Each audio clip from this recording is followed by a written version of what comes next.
Today's guest on a Life and a Living podcast is Aoife O'Brien, who hails from my native city, Dublin, in Ireland. Now, Aoife works with organizations to really help them to attract, to hire, and then to retain really top quality staff, and figuring out how you get the fit right between the individual and the organization. And during this interview, she talks a lot about, what determines fit, both for the employer and for the employee or potential employee, and how important the whole issue of values and clarity around values and clarity around how we live those values is to an organization. And also the challenge where we have now got 5 generations working in the workplace at the same time, and the challenges that bring, and the expectations of the current generation coming into the workplace, and what they're expecting, and their expectations, and how we manage those expectations, which are somewhat different to previous generations. So it really is a very interesting interview, because with everything that's going on with COVID, then the landscape for hiring and retaining people is going to be even more challenging than before, and it wasn't easy before. So I really do advise you to listen to this interview with Aoife. If you want to get listen to other interviews. We've had some great guests on the podcast. You can go to the website and you can listen to on the podcast there, on the Life and a Living podcast. And we'd love you to leave a review if you would, because that really helps us to reach more people. But in the meantime, sit back and listen to the very interesting Aoife O'Brien.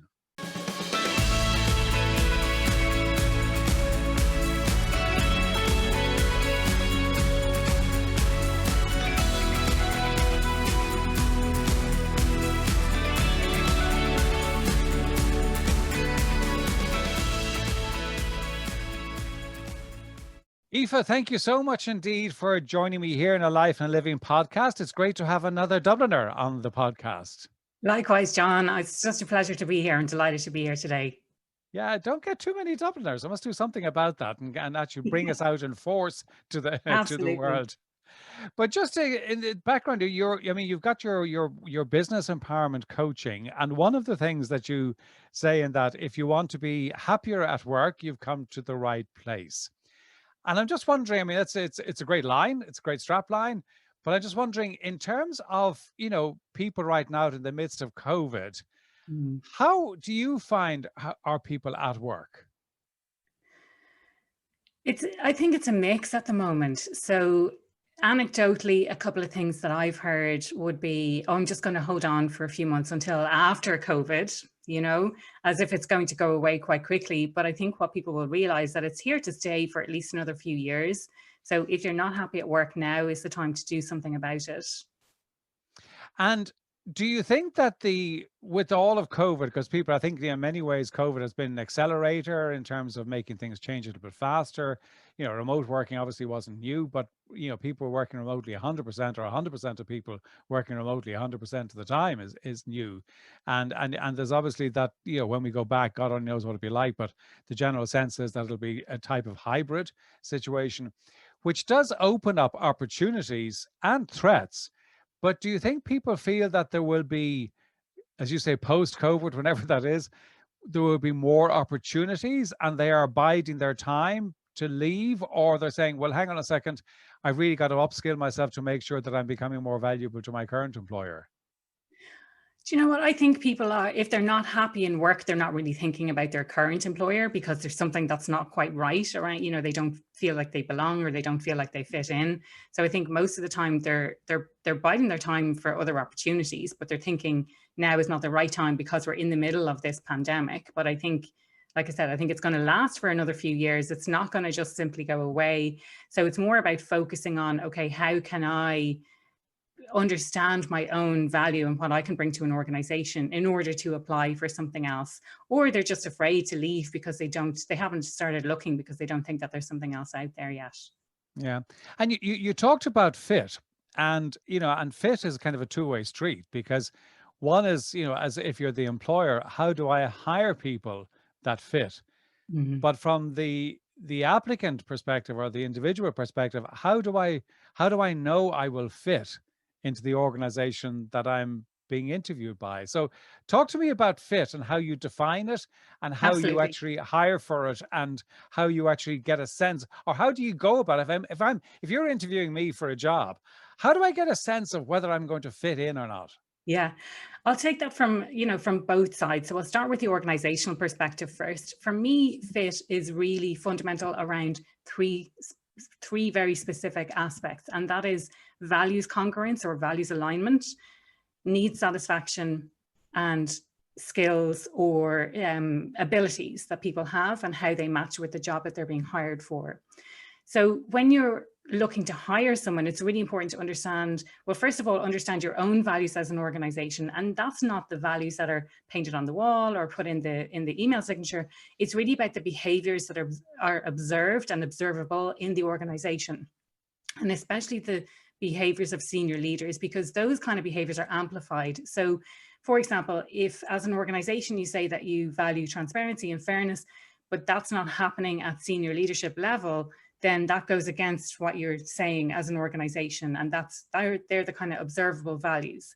When it comes to hiring someone, it's important to ascertain, well, what are their values and how do they tie in with the kind of values that we would like to demonstrate within our organization. So it's understanding, first of all, what those values are, and then asking very specific questions in those interviews. It could be some sort of pre-screening that you're only going to interview people who have values that are aligned with your organization. So from a hiring perspective, that's really, really important. I can talk about fit, and retention a little bit further down the line. From an individual perspective, I would put the onus on the individual to really understand what the organization stands for. And if that, really getting a sense, so it's watching videos, it's looking at their website, it's talking to people who currently work there about what it's like to work there, what kind of behaviors are rewarded and recognized, and understanding your own values as an individual and what's really, really important to you and what's not compromisable as well. And oftentimes, and I don't know if you're the same, John, but if you had said to me a few years ago, what are your values? I would have no idea. And there's a lot of people who really have no idea what their core values are. So it's taken time to really understand that and understand yourself and what's really important to you. And if you see things that go against the value, your values, say during the hiring process, for example, it's understanding that as a red flag that I really am not going to fit in here. And if you don't fit in somewhere, you're not going to stay very long there. The maximum that you're going to stay is probably about 3 years. But it does, as you say, require you to actually know your own values, doesn't it? And Yeah, that's not always actually something that people can articulate. They might have a exactly. sense of it, but they don't really Yeah, articulate. And one of the things that I find doing a lot with a lot of my kind of one-to-one coaching clients is actually getting them to write a mission and a value statement for themselves. yeah, And it's not easy. I mean, let's be honest no, about it. I don't want to make it sound trite or easy because it isn't. So, I mean, really, when you're talking about fit, it goes beyond the interview on both sides, doesn't it? I mean, it goes absolutely. beyond the interview. Talk a little bit about the fit down the line, because one of the things that I find interesting in organizations now is that, probably for the first time, you've got multi-generations in the workforce at the same time, right? Yeah. And they don't all understand each other. And you've got a generation that's coming in, perhaps being managed by a generation who had very different expectations when they were Mhm. starting to work themselves and perhaps have not made it. So how do you see that conundrum being sorted? It's funny because all of the research points to that this is not a new problem. Like I understand that there's 5 different generations at the moment in the workforce, It's but 5, is it? I thought it was 4. Yeah. Okay. I 5. thought it's, yeah, most recently I think it's 5. Yeah. That's Okay. how I It's understand it. interesting. For the first time ever. But if you think about, like, when I started work, there would have been multiple generations, and going back through the years, that there's always been differences within those generations. This is not a new thing where it's like, oh, that person has, you don't see a person who has loads of experience. You see someone who is old school and doing things really traditionally, but that's you know, as I understand it, that's always been the case, that it's not something new. I think the new generations that are coming into work at the moment are demanding more of what we should have in work. So they're demanding, you know, things like sustainability, sustainable practices, diversity and inclusion, and they're looking for those types of behaviors or those types of initiatives happening in work, you know, creating inclusive environments and really having a sense of purpose around what you're doing. So giving something back to the world in some way. So that's kind of how I see that. In terms of fit, moving away from the generational thing, further down the line, so the research that I did shows that the first 3 years are super important. So if you think of an onboarding process, it typically takes, what, 6 to 9 months, and you feel like someone's onboarded, they're up to speed with everything. But actually, it's really important to focus reiterating those values and showing someone how much they belong in an organization for at least the first 3 years. And after the 3 years, that's when the loyalty and commitment starts kicking in. You're like, oh, well, I've been here for 3 years, so I should stay. But it's really, really important to do that. It's also, in terms of retaining staff, it's really important to understand what their needs are and understand how to satisfy or how to meet those needs in work. And we all have 3 basic needs of autonomy, relatedness, and competence. So autonomy being having a sense of control over what you do and how you do it.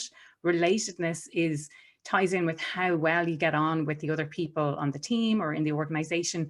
But I always like to add as well, it's understanding how what you do on a day-to-day basis contributes to the bigger picture. So what role do you play in that organization, and how are you contributing to the bigger picture, or how you're contributing to society as well. And then the third element is around competence, and that is understanding how capable you are of doing the actual role. But in addition to that, it's getting feedback to that effect. So getting positive feedback from your clients, getting positive feedback from your boss to say you're actually doing a really great job.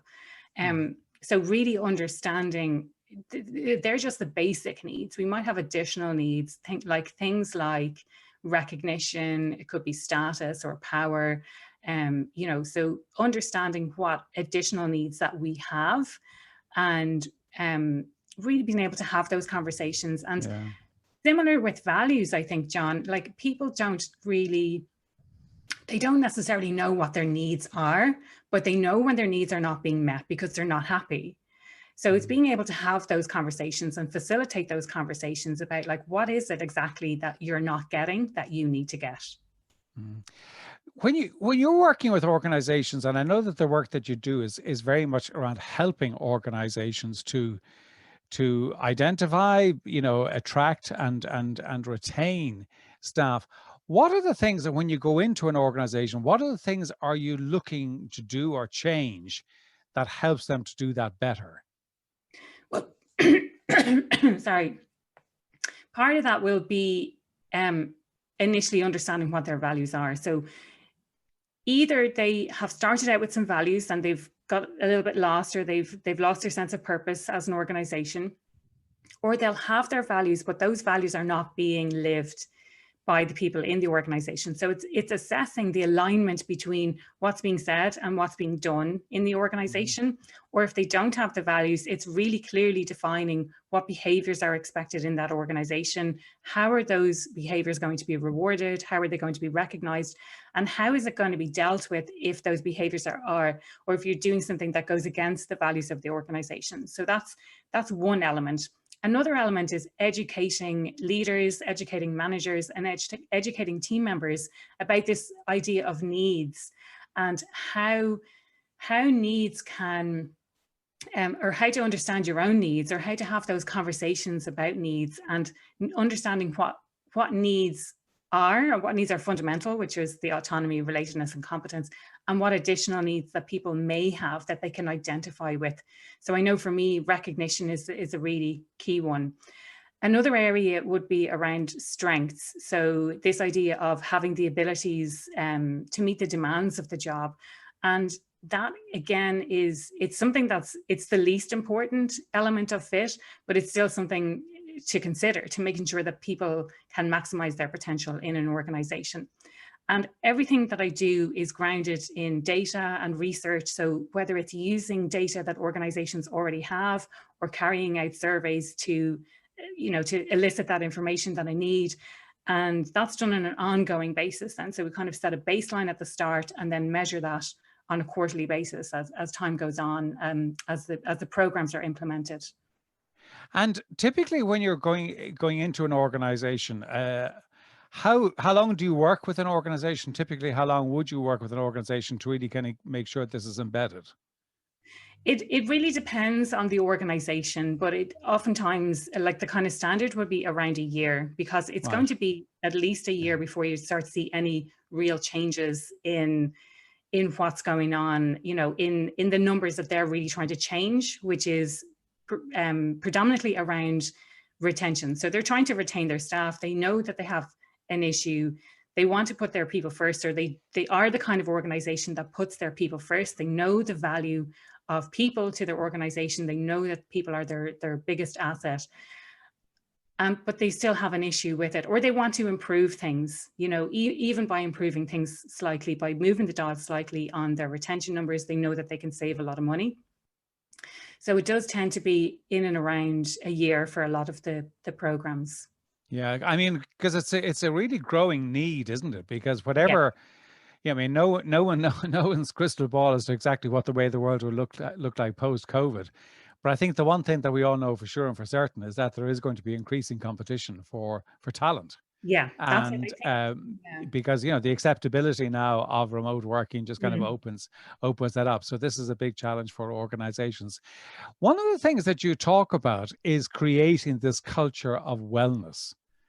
And I was just curious, firstly, explain to me exactly what a culture of I mean, I think I know what a culture of wellness means, but I mean, you might just explain what that is. But what is it and how do you go about doing it?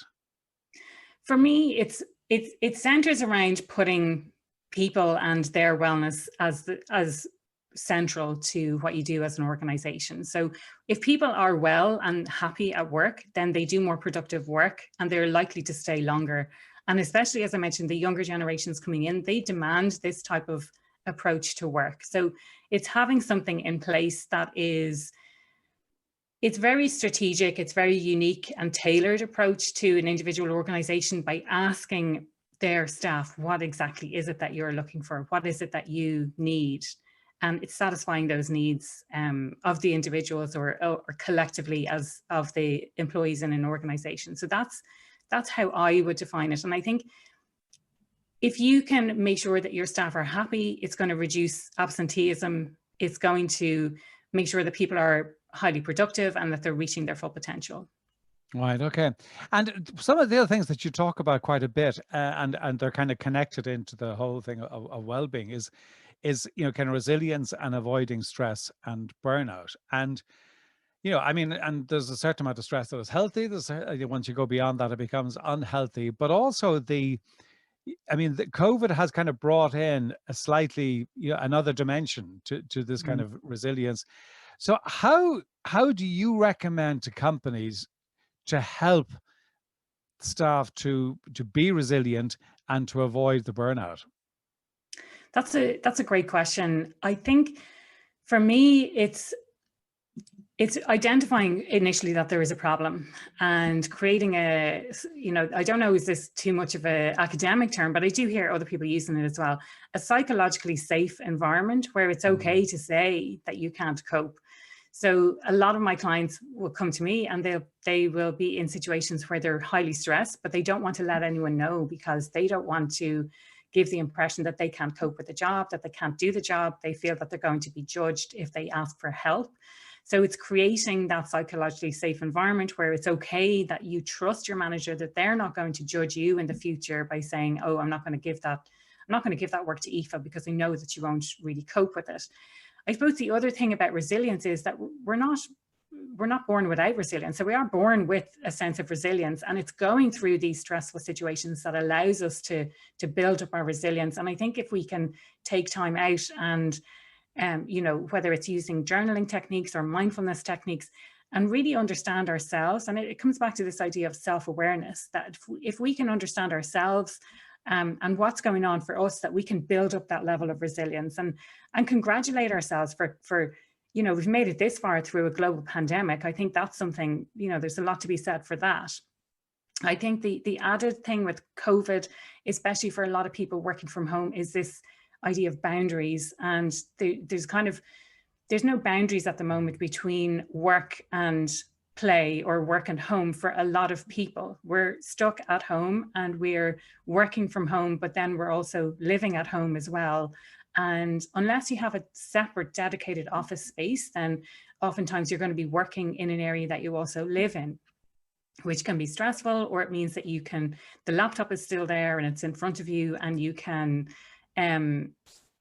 there's no kind of shutting off unless you close it down and put it away, which I know for me personally, it's oftentimes that my laptop is still there and I can be working into the night. So it's learning how to set those clear boundaries and say, okay, it's 5 o'clock or it's 6 o'clock or whatever, or you take a break in the middle of the day instead and you work into the evening. So understanding that about yourself and having the discipline to say no and to be able to manage that yourself.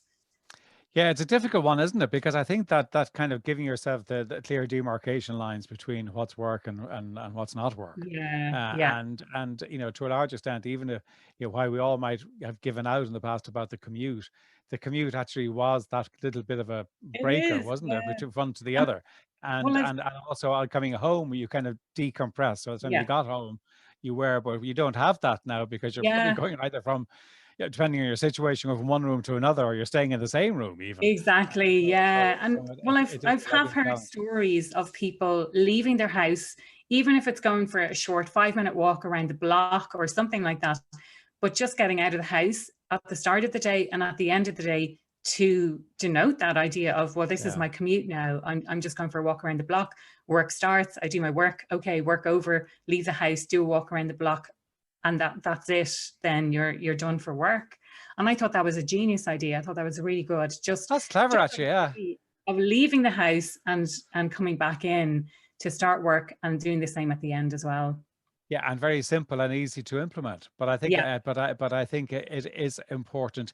I mean, certainly the work that you're doing for companies. I mean, there's a huge need for companies to, stating the obvious, to find the right people, but then to be able to attract them and to retain them. So the work that you're doing is hugely meaningful for organizations.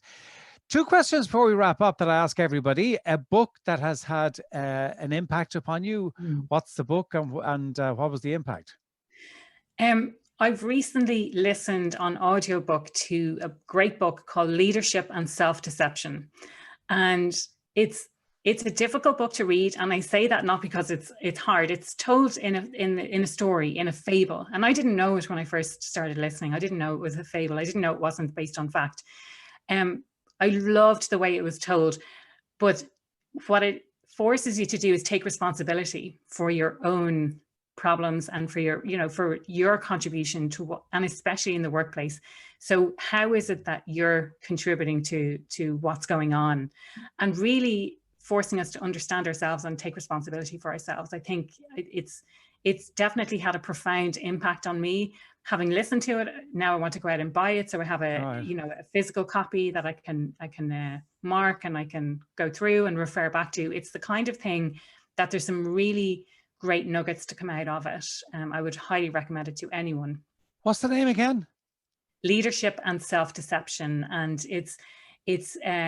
Can you remember the title? Can you remember the author? Yeah, it's the Arbinger Institute. So the author is the company, which is kind of their unique approach. They haven't given it interesting. A specific author.